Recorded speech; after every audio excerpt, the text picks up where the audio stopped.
It is accelerating, and if you are an ex-Jehovah's Witness, you can already feel it. Every month that passes, another country makes another decision against the organization. A ban here, a revoked religious status there, a criminal conviction somewhere else.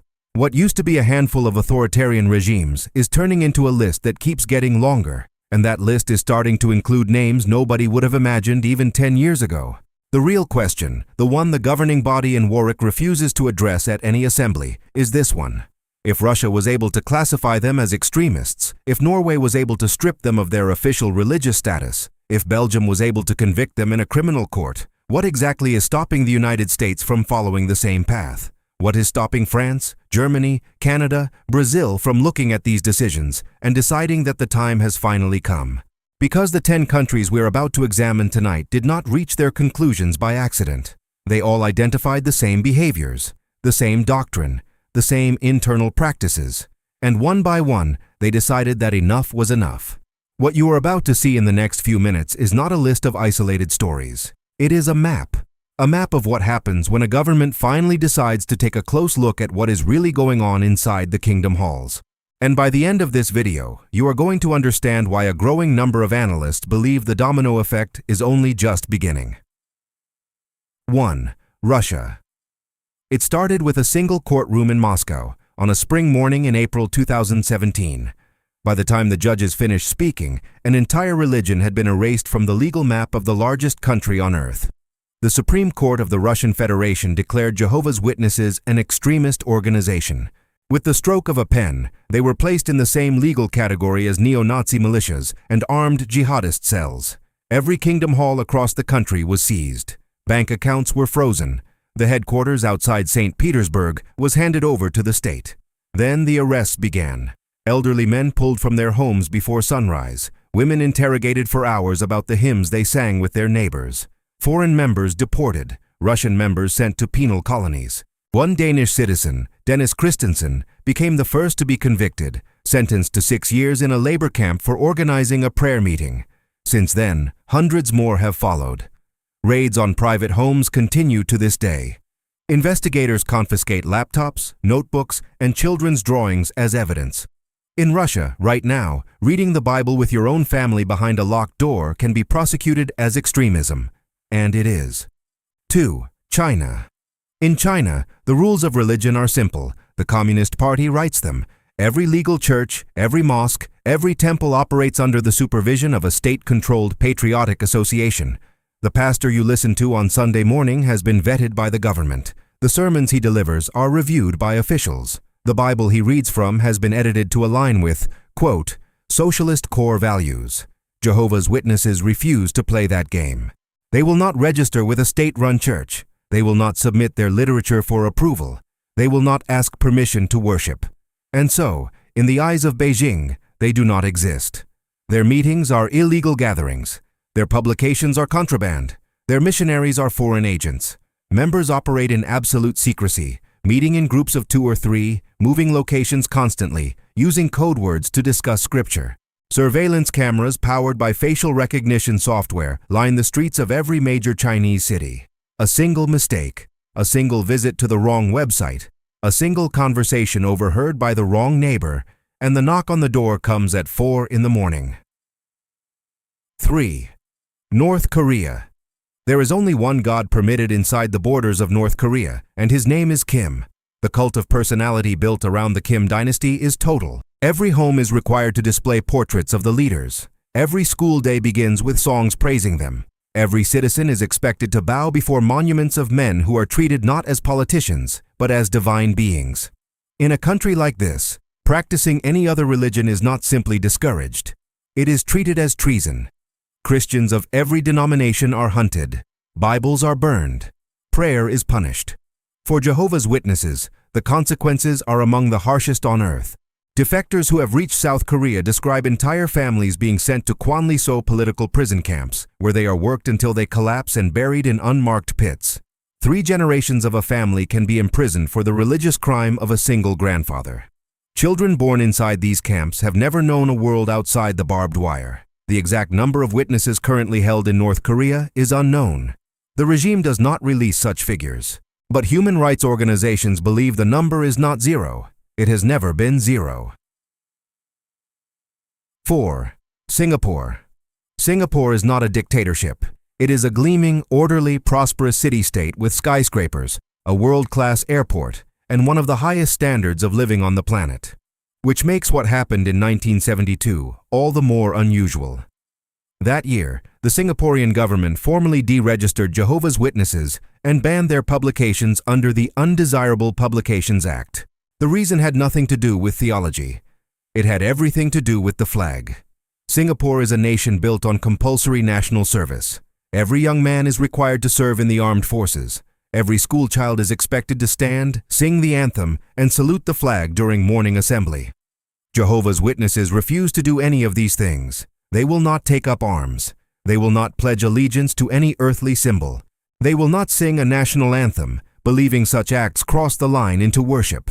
The government saw this as a direct threat to national unity, and so it outlawed them.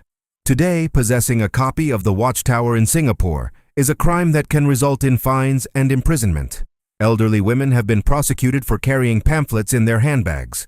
Young men continue to be court-martialed and jailed for refusing to serve. The ban, now more than half a century old, has never been lifted. 5. Eritrea. They call it the North Korea of Africa, a nation sealed off from the outside world, ruled by a single man since independence, where journalists disappear and political prisoners are held without trial for decades. And in Eritrea, Jehovah's Witnesses occupy a special place at the very bottom of the human rights ladder. The year was 1994. Eritrea had just won its independence from Ethiopia after a brutal 30-year war.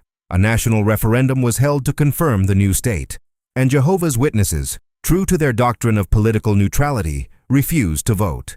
They also refused to serve in the new Eritrean military. The response from the government was swift and merciless. By presidential decree, every Jehovah's Witness in the country was stripped of Eritrean citizenship.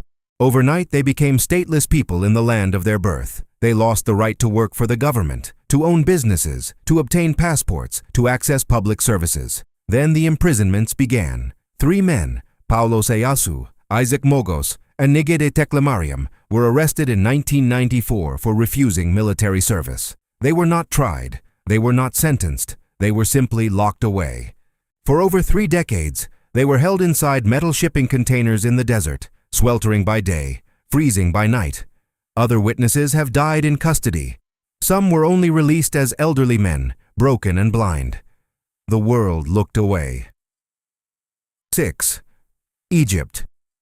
In 1960, the government of Gamal Abdel Nasser issued a presidential decree that dissolved the legal registration of Jehovah's Witnesses in Egypt. No trial, no debate, no appeal. 1 signature, and a community of believers lost every legal right they had. More than 6 decades later, that decree has never been reversed. Egypt likes to present itself as a land of religious tolerance. The country is home to the ancient Coptic Orthodox Church, one of the oldest Christian communities on earth. Millions of Egyptian Christians worship openly in cathedrals that predate Islam itself. But Jehovah's Witnesses do not enjoy the same protection. The government classifies them as a foreign sect, a threat to public order, a danger to social cohesion. They cannot own property in the name of their organization. They cannot build kingdom halls. They cannot legally marry within their own faith, meaning couples must pretend to be members of recognized denominations just to obtain a marriage certificate. Public preaching is forbidden. Literature is confiscated at the airport. Members gather in private homes, in small groups, always watching the door. In Egypt, they are not persecuted with the brutality of a Russian labor camp. They are erased quietly, through bureaucracy, through silence, through a law that pretends they do not exist. 7. Iran. The Islamic Republic of Iran is governed by Sharia law, enforced by religious police and interpreted by clerics who answer only to the supreme leader. Under this system, there are recognized minorities. Jews, Armenian Christians, Assyrian Christians, and Zoroastrians are permitted to practice their faith under strict conditions. Their communities have seats in parliament. Their churches and synagogues are allowed to operate. Jehovah's Witnesses are not on that list. In the eyes of the Iranian government, they are not a religious minority. They are a deviant sect, a Western import, a tool of foreign influence. And the one thing they are most famous for, knocking on doors and talking about the Bible, is treated in Iran as a capital offense. Proselytism, the attempt to convert a Muslim to another faith, is considered apostasy. Under Iranian law, apostasy can carry the death penalty. Even without execution, converts and those who try to convert them face years in Evin prison, one of the most notorious detention facilities in the Middle East. Witnesses inside Iran do not preach publicly. They do not knock on doors. They do not even admit their faith to co-workers. Survival requires silence. 8. Saudi Arabia. In Saudi Arabia, there is no debate about which religion is correct. The answer is written into the foundation of the state itself. Islam, specifically the Wahhabi interpretation of Sunni Islam, is the only faith permitted to be practiced publicly within the kingdom's borders. There are no churches, there are no synagogues, there are no Hindu temples. The construction of any non-Islamic place of worship is forbidden by law. For Jehovah's Witnesses, this creates a situation of total impossibility. They cannot hold meetings, they cannot distribute literature, they cannot even bring a personal Bible through Saudi customs without risking confiscation. The religious police, known as the Mutawa, have historically raided private gatherings of Christian workers and expelled them from the country. Foreign witnesses, often migrant laborers from the Philippines or Africa, have been arrested, imprisoned, and deported simply for praying together in their own apartments. The famous door-to-door preaching work, the very identity of the Jehovah's Witness movement, is unthinkable in Saudi Arabia. A single conversation about Jesus with a Muslim neighbor can end in a jail cell. And for Saudi nationals who abandon Islam to join the witnesses, the penalty under Sharia law is, officially, death. 9. Tajikistan. Tajikistan is a small, mountainous country in the heart of Central Asia, sharing borders with Afghanistan, China, and Uzbekistan. Most Westerners could not point to it on a map, but for the Jehovah's Witnesses who live there, the country is a daily exercise in fear. In 2007, the Tajik government officially banned the organization, citing complaints about their public preaching and their refusal to participate in military service. Since then, their publications have been added to a list of extremist materials. Possessing a copy of the Watchtower can result in criminal charges. Homes are raided, computers are seized, phones are searched for religious content. The particular cruelty of the Tajik approach is the targeting of young men. Military service is compulsory for all male citizens, and Jehovah's Witnesses, as conscientious objectors, refuse to carry weapons or wear a uniform. Tajikistan offers no legal alternative service, no civilian option, no way out. And so, every year, a new generation of young witnesses is arrested, tried in military courts, and sent to prison for doing nothing more than following the conscience their faith demands. Their crime is not violence. Their crime is refusing to commit it. Part 10. Turkmenistan. If Central Asia has a champion of religious repression, it is Turkmenistan. This isolated nation, ruled for decades by a cult of personality around its successive presidents, maintains some of the strictest religious laws on the planet. Every faith community in Turkmenistan is required to register with the government. Without registration, a religion does not officially exist, and any gathering of its members is illegal. Jehovah's Witnesses have applied for registration repeatedly. Every single application has been denied. The reasons given are vague. The pattern is clear. They are not wanted. What follows is predictable. Peaceful meetings in private homes are raided by masked police officers. Members are dragged into interrogation rooms and pressured to sign statements renouncing their faith. Those who refuse are fined, beaten, or imprisoned. Young men who refuse military service face repeated prosecutions, sometimes being sentenced to new prison terms the moment their previous sentence ends. International human rights bodies have repeatedly condemned Turkmenistan for its treatment of religious minorities. The condemnations change nothing. Behind the closed borders of this desert nation, Jehovah's Witnesses continue to meet in secret, passing worn copies of religious texts from hand to hand, aware that every knock on the door could be the last. 10 countries, 3 continents, wildly different languages, cultures, and systems of government. And yet, when you look at these nations together, a pattern emerges that is impossible to ignore. The common thread is not theology. The rulers of Russia do not fear the finer points of Jehovah's Witness doctrine. The Ayatollahs of Iran are not losing sleep over biblical interpretation. The Communist Party of China is not worried about the Book of Revelation. What these regimes fear is something much simpler and much more dangerous to their authority. They fear a group of people who will not vote, who will not salute the flag, who will not sing the national anthem, who will not pick up a rifle when ordered to, who will not bow before a dictator, a party, or a throne. Jehovah's Witnesses call this political neutrality. Authoritarian governments call it disloyalty. And so, from the shipping containers of the Eritrean desert to the labor camps of North Korea, from the interrogation rooms of Turkmenistan to the courtrooms of Moscow, the pattern repeats itself.